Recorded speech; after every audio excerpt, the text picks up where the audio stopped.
Welcome, everyone, to the Way, Truth, Life podcast. I'm your co-host, Olivia, and I'm here with my sweet husband, Jordan. Hey, guys. Thank you all for taking time out of your day to listen to us in part 5 of the 10 Commandments. We're wrapping it up today, and so we really appreciate you just taking time out of your day to go through this mini-series with us, or even if you're just clicking on this, we appreciate you doing that as well, and so thank you. Yeah, and make sure to like this podcast, share it with everybody that you know, and follow us on socials. Before you do anything else, go ahead and pause and do that, and then come right back. Mm-hmm. Welcome back. Welcome back. So, all right. It's good to be here, and it's good to wrap up the 10 Commandments. I never would have thought that this would be such a blessing for me to go over. Yeah, how so? And to review. I think, because I mean, it's commandments, so I sort of, when I first went into this, before we talked about it, I was like, oh, cool, okay, talk about God's laws, like, that's important. But I never realized just how much God loves me in it, you know, and how each one of them shows me how much he does care about me, you know? Right. And so, I don't know, I just feel blessed that I got to take time to really take time for each commandment, because I think it's easy to brush over. And so it's been good. I've really enjoyed it. But what about you? No, yeah, it's been amazing. I've loved this, just being able to sit down and really see how they all like connect. And just like what you said, how they all connect to what God wants and God's heart, you know, for us. And, you know, one thing I've learned about love over my life is love works in boundaries. True love has boundaries. That's good. Right? Mm-hmm. And God is love, and he shows his love by saying, hey, these are the boundaries. Right. Right? You love me this way. Anything outside of these boundaries is not loving God. Mm-hmm. And so, and when you look at it, most of the love that God tells us to have is towards other people. Right. He said, honor me. You know, this is how you honor who I am. That was 3 commandments, but the rest of the 7 are about other people, and one is specifically about us. Yeah. And so it's just interesting when you think about it, that that's how God loves us, that God's so selfless in how he loves, that he spends most of the time in these 10 commandments just showing how we are to love one another. Right. And saying like, hey, how you guys love one another is how you love me. So Absolutely. That's awesome. That's cool, because it shows how important his, you know, we talked about this in another episode too, but someone's commandments or rules, they show what's important to that person. Right. You know, and so all of these are about loving other people. And so, you know, that's important to God, is that we take care of each other and we love each other, you know? Absolutely. And of course that we love the Lord too. Yeah. And I don't think that's because he's like selfishly desiring, or I guess he's all I don't know, like it's not like a evil thing where it's like, yeah, it's all about me kind of thing. Right. I think it's more so that he knows what's best for us, and he wants to have a relationship with us. And so he knows that sometimes we just need to be told what to do, you know, in our relationship to love God, and what to do in our relationships to love each other. And so I just think it's a neat groundwork to set up society, you know. Right. And it would be cool. It would be neat if you were to ever just if you could somehow start over society and just make laws based on these 10 commandments. Right. And if everyone was to follow them, I think the world would be a lot kinder and a lot more, I guess, just radical, not in a bad way like radical, but just totally different in how people take care of each other. Absolutely. So. Absolutely. I think that would shape society. That's what God wanted, was for societies to be shaped around this. And so I think even sharing that and just operating in it, because like we talked about last episode, it's one thing just to read through it and break down every single verse, and, you know, that's fun, and we could do that for 30 hours if we could, you know, but it doesn't mean anything if we don't apply it to our lives. And so what this is showing is, hey, apply these to your life and love God this way, and this is how you will see him. Right? And if you don't know God, God's saying, hey, this is how I see you. Right? I see you enough saying, hey, this is who I am. Right? Now this is how you see me. Right? This is how you honor me. Don't look at the stuff I created. Don't look at the trees. Don't look at the rocks. Don't look at the waves. Don't look at whatever. Yeah. He said, honor me. Right? And don't look at other folks' gods either. Right? But honor me. Because I love you that much. Right. I created you. And I'm not here looking for you to mess up so I can punish. No, I will lead you back to me and show you how you love me. Right? It reminds me of something the prophet Dr. Phil said. Prophet Dr. Phil. But he said, you teach people how to love you. And God is teaching us how to love him by saying, hey, this is how you honor me. Right. This is how you don't. And when you don't honor me that way, then, hey, there's a consequence with that. Right? And not always because I'm looking for it to punish you, but there's a natural consequence to everything that you do. Right. So That's good. So let's go ahead and hop right in then. Sounds good. All right. This is Exodus chapter 20. And we're reading the last commandment, the 10th commandment. And this will be the last episode of the series. I promise. I don't think we have anywhere else we can go from here. We've gotten all 10. But here's the 10th commandment, right?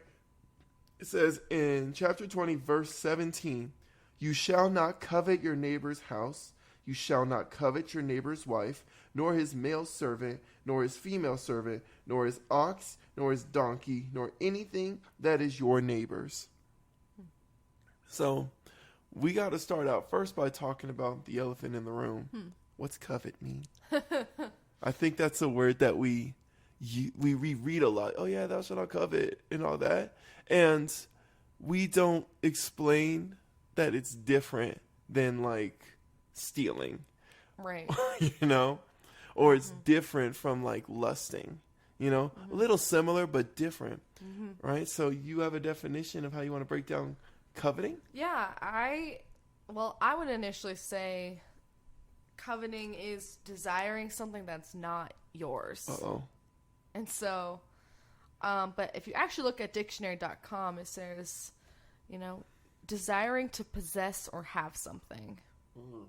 It's a possessive desire. But when you look at a resource that we sometimes like to use, which is the Blue Letter Bible, which is able to tell the Greek and stuff, it says to take great pleasure in as well. It's not just desiring like, oh, I want those fries that you got over there. Right. I don't know if you, anytime anyone busts out snacks, suddenly it's like, oh, I think I want some of that. Right. It's not that kind of desiring to possess. It's a great desiring for it. And so we don't really use the word covet a lot, which is kind of funny too, I think, because it just shows a lot about what's important to America in our culture. And our culture, wanting other people's stuff isn't seen as a bad thing. It's kind of the status quo. Like, if it was, we would talk more about coveting, because coveting has a negative connotation. Normally, it isn't a good kind of wanting someone else's, like wanting. It's a wanting someone else's things and to keep for yourself, And so it's kind of interesting that it is an old word, because if it was a common word, then it would kind of show, okay, people are trying not to want other people's things. Right. But instead, it's an old word, because people don't find a problem in wanting other people's stuff. Right.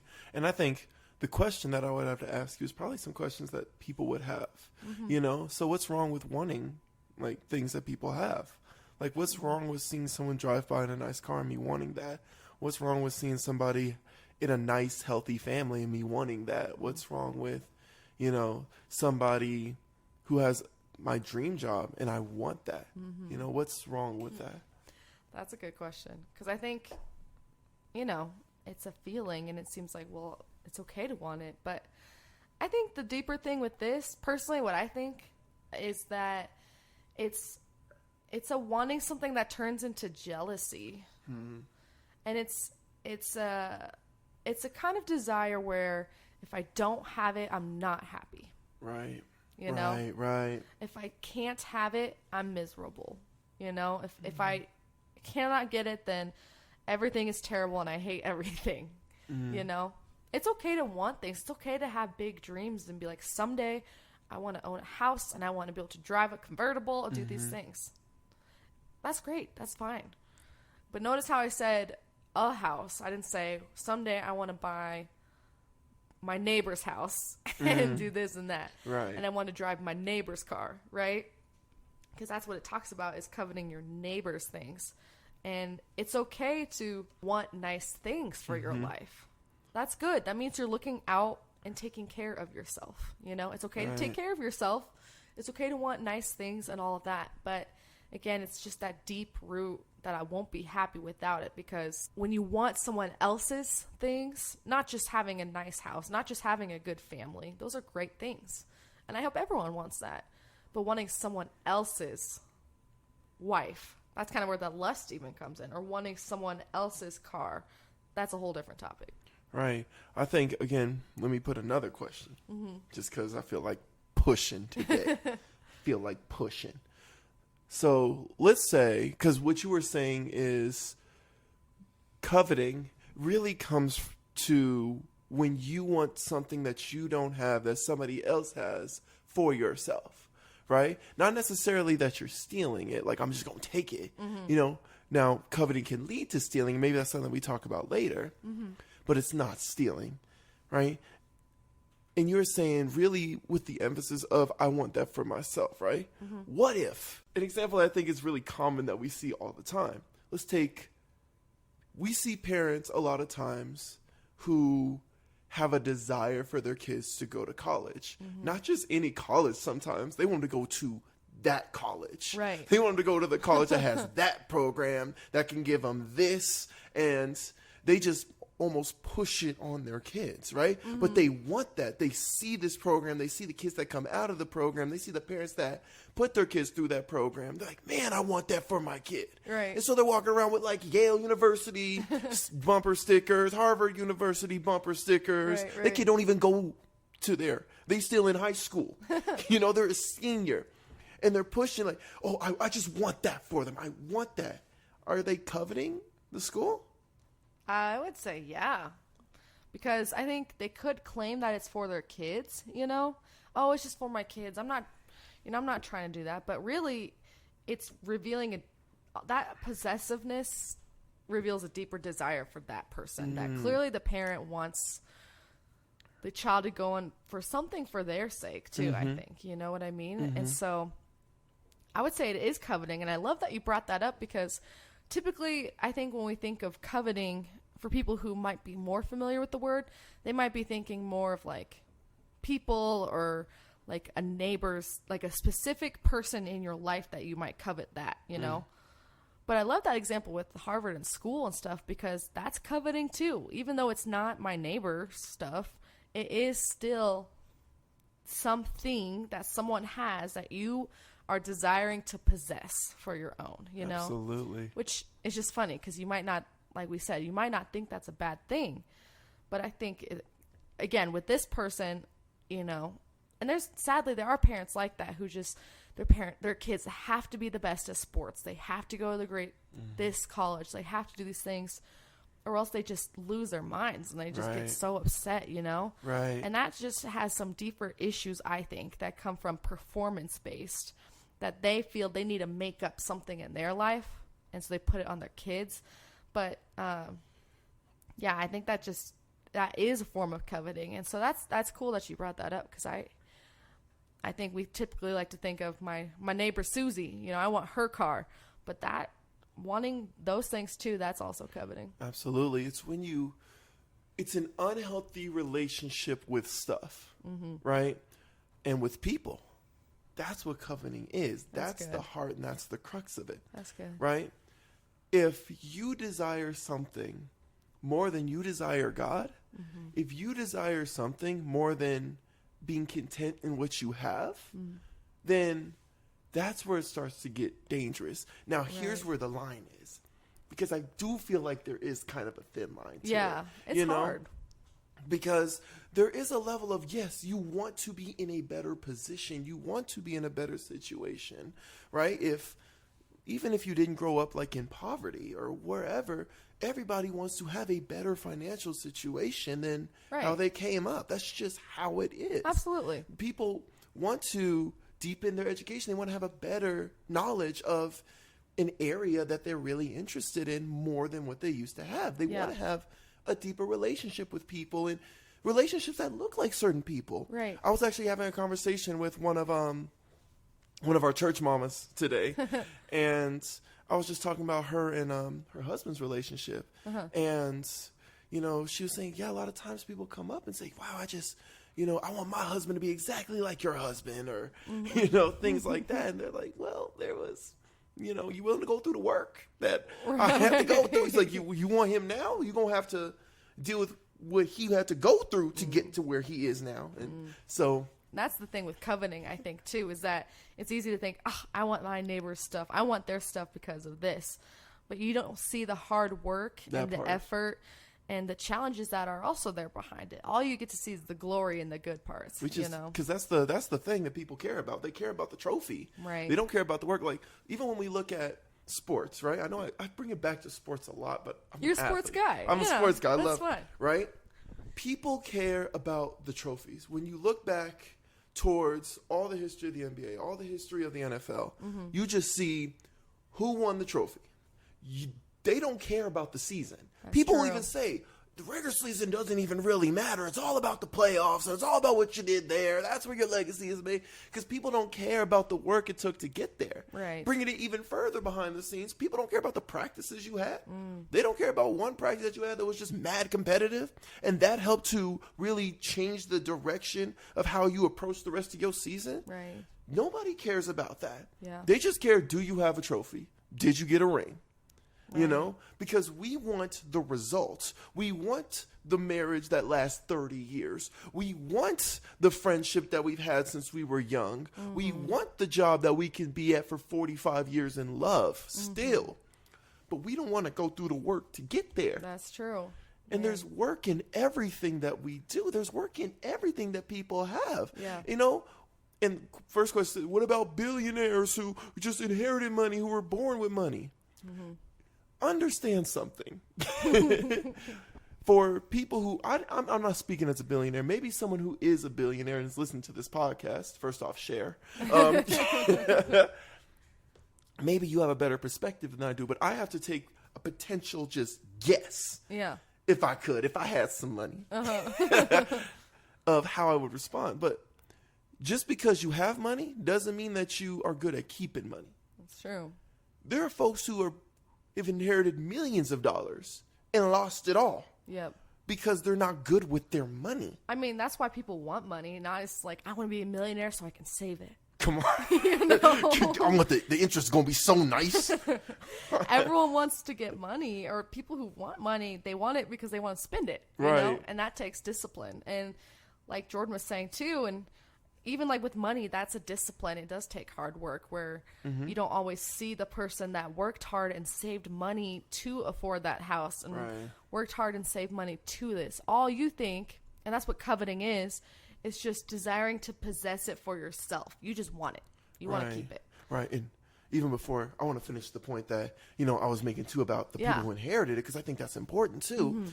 Realizing that sometimes people who inherited money, they're inheriting the blessing of another person's hard work. Right. And that's not a bad thing. No. Coveting will make it seem like that's a bad thing. Right? Coveting will make it seem, well, what you do? I'm over here working 3 jobs, all this time, and I ain't got nothing in my bank account. What you do? You were just born? What makes you deserving more than I do? That's coveting. That is. Right? That person, whether it's their father, their grandfather, their mother, their grandmother, their great-great relative, whatever. It doesn't matter. What matters is they put in the work to get what they had. Yeah. Right? They did what it took to get what they had. They made the sacrifices that their kid or their generational line didn't have to make. So that they can bless it. That's the mentality we need to have. Yeah. Other than wanting stuff, what you gonna leave behind? Right. Other than looking at the new car, looking at, all this fancy house, what you gonna leave behind? I want that because it's nice and it makes me feel good. Right. Cool. What can your kids have that's nice and that they can feel good about? What do you have that your kids can have that they can use? Right. Because houses fade away, they lose value. right? Cars lose value. They break down. What are you going to give your kids? I think, your generation that can last.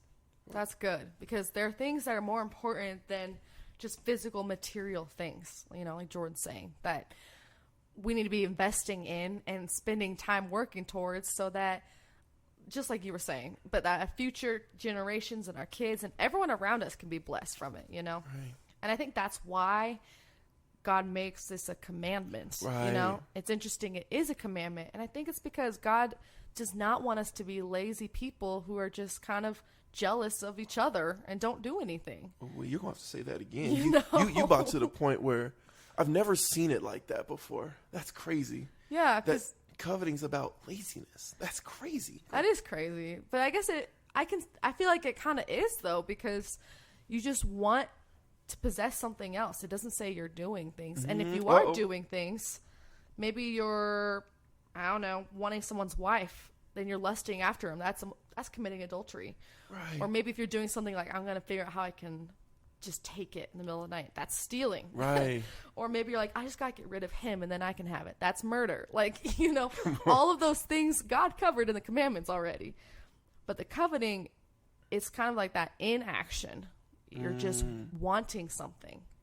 And it's interesting too, because I think we look at it and we see it as a desire, and on the surface level, it looks like the only commandment about desires. But really, if you've been listening through the podcast and when you look closely, you can tell it's not. Because God and Jesus talks about how even like wanting someone in your heart, you're committing adultery. Right.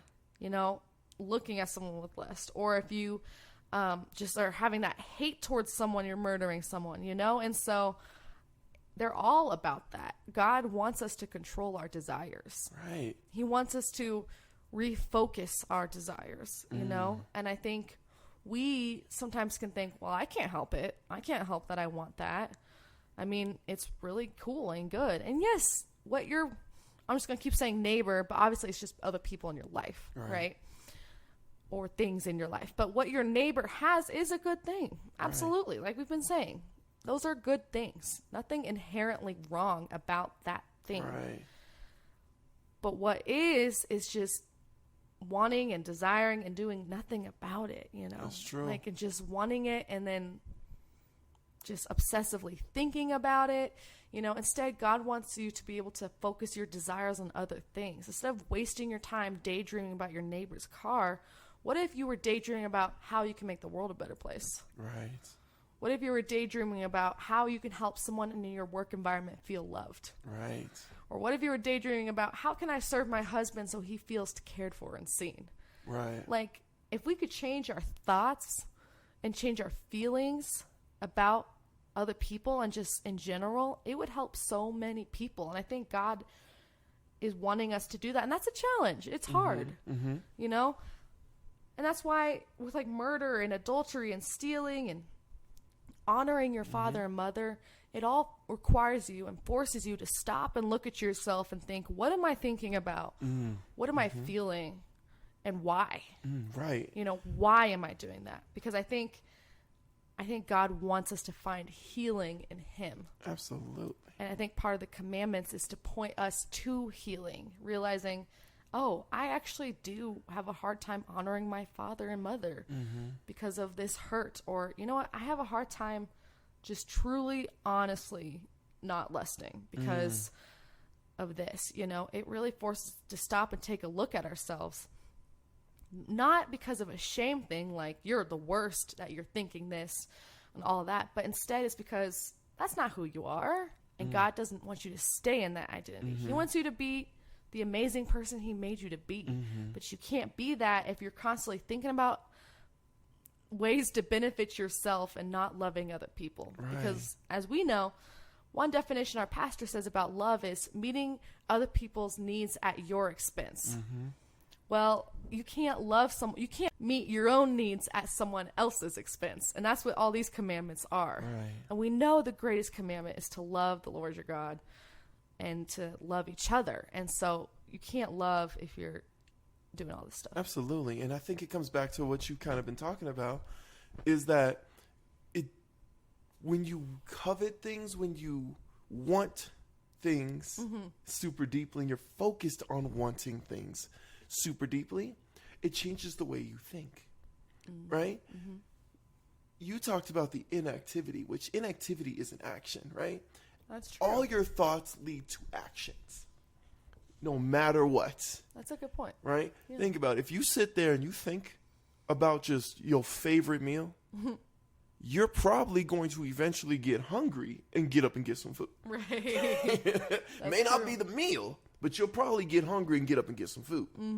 Right? Because your thoughts directly affected what you did. Right? That's good. When you're looking at other people's stuff, when you're coveting after something else, eventually that's going to lead to an action, right? I know we've used stealing a lot of times, adultery, the same thing. You're coveting your neighbor's house, you're coveting your neighbor's wife, right? You're coveting your best friend's wife, your best friend's girlfriend, right? Boyfriend, whoever. And what that does is that leads to sin, right? Maybe it doesn't lead to you trying to pursue them, but it might lead to you going on OnlyFans and looking up something you ain't supposed to be looking at. Right. Yeah. All because you wanted something that you didn't have, right? And a story that comes to me when I think about this and think about the inactivity, or before I even get there, a lot of times, like with this inactivity, it comes from comparison, right? Yeah. Coveting in and of itself is comparison. I think you said that earlier. And That's good. how many times have we been inactive because we've compared ourselves to somebody? Oh, I get help, but I'm not as brave as this person is. Right. Oh, I would work on my marriage, but I just don't have as much patience as this person does. Or I came from a messed up family, and this person has such a good family. You want to know? Like I hate to be the one. I don't hate to be the one to tell you this, but if you've heard this from nobody else but me, I'm really sorry. Your circle has done you a disservice. It doesn't matter. It doesn't matter. Better way I can say is, so what? Right. So what you didn't grow up in the model family? So what you didn't have a lot of money coming up? So what you have this mental thing going on? So what you have all this family baggage that you're carrying? So what you're not educated? What you gonna do about it? Who cares? There's always gonna be someone smarter. There's always going to be someone richer. There's always going to be someone who came from a doper family. Right. That's just how the world works. Yeah. But you don't know what they had to go through to get there. You don't know the demons that they fighting every night. You don't know. You just see the results. So if you're going to sit there and be inactive and do nothing about it and then complain, who are you serving? Oui. So I want to give a story of someone in the Bible who didn't do that. Right? So in the New Testament, there were people who were coming up to Jesus, right? And they were giving all kinds of offerings to him. People with money, y'all. Like money. People were bringing up like gold and jewelries and just at this point looking at the person next to him and flexing. You give 100, I'll give 200. Well, I'll give a stack. It's like, bro, I got a whole truck of stacks right back here for Jesus. Yeah. They're just flexing their money and their wealth.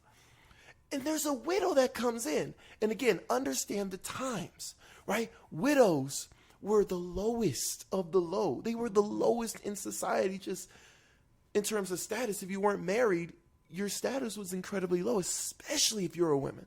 Right. Right? And she didn't have much. She had 2 pieces of coin that pretty much equated to about half a cent. She didn't have much.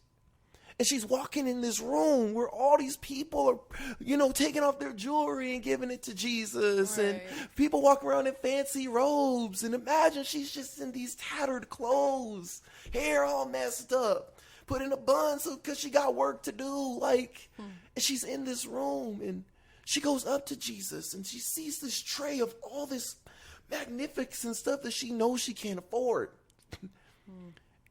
And most of us would see that and we'd be like, this ain't for me. Right. I can't compete with that. I can't do what they do. Or I want that. Right? I want that. And so either you'll walk out or you'll try to do something to get that. Because that's just where we go. But instead, she said she gave all she had. She said, this right here, it may not look like what they got, but this is what I got. Right. And God, Jesus, it's all about you anyway. I'm going to give you all I have. Mm-hmm. And what she did pleased Jesus so much that he had to stop everybody and say, hey, hold up now. Y'all trying to give your pearls, but y'all just missed it. Right. This person gave all she had. And she has the most faith. She gave the most. Yep. In spite of everything that everybody else had, because she gave all she had. Mm-hmm. She didn't look around and compare people who were giving out of abundance. She gave all she had. Right. And so don't look around at the people who are doing things in abundance, right? If anything, you should be grateful for them. I'm glad that we have healthy human beings out there. Do you want to be in a world? Do you truly want to be in a world where everybody's like you? Like, in terms of everything, it's good to have people to look up to. It's good to have people to, look at and mentor you. Right? That's okay. It's okay to have a poster of a person. For athletes, for example, it's okay to look at the athlete and be like, man, Kevin Durant has a dope game. Mm-hmm. That's okay. Right. If everybody had the same kind of skill of basketball that you did, there'd be no NBA. It'd be kind of whack. Yeah. And so it's really just getting out of that comparison trap and really just taking what you have and giving it to Jesus. Absolutely. And using it for the greater good. Because coveting is just so focused on taking what someone else has for yourself, right? And that story you told is the exact opposite of coveting. Coveting is about wanting something for myself. And in that case, that lady wanted something she had to give away. Come on. Right? Come on. Because coveting is all about take. I want this. I want to get this. I want to take this. And the exact opposite of that is giving it away. Right. What you have, what is valuable to you, giving that away. And so I love that story you shared. Or I guess I should say I love that happened in the Bible. Right. Because that's how you fight it. That's how you fight coveting.